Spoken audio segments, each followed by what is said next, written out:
Hi folks, this is Jake. Hope you're okay today. We're looking at this book, Quest for the Historical Jesus by Schweitzer, and we're looking a little bit at the French theologian and writer Ernest Renan. Ernest Renan was born in 1823 in Brittany.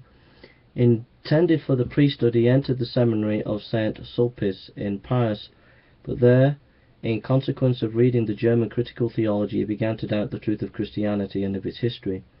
In October 1845, shortly before the time arrived for him to be ordained a subdeacon, he left the seminary and began to work for his living as a private teacher.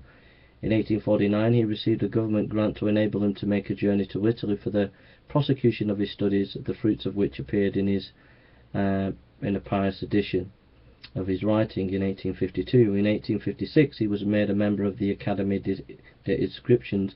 In 1860, he received from Napoleon III the means to make a journey to Phoenicia and Syria.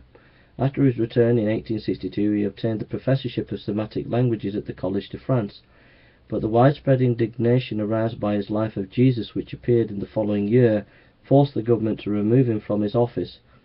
He refused a post as librarian of the Imperial Library and lived in retirement until the Republic of 1871 restored him to his professorship. In politics, as in religion, his position was somewhat indefinite. In religion, he was no longer a Catholic. Avowed free thought was too plebeian for his taste, and in Protestant, the multiplicity of sects repelled him.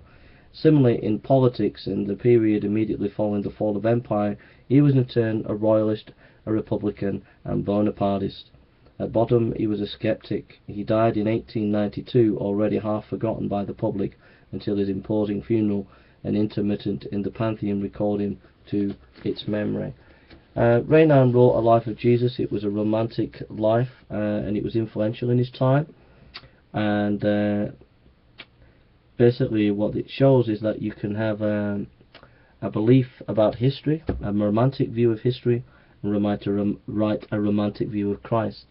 In historical Jesus studies, the danger is we let our presuppositions interpret and form our understanding of Jesus, and that's what Renan did.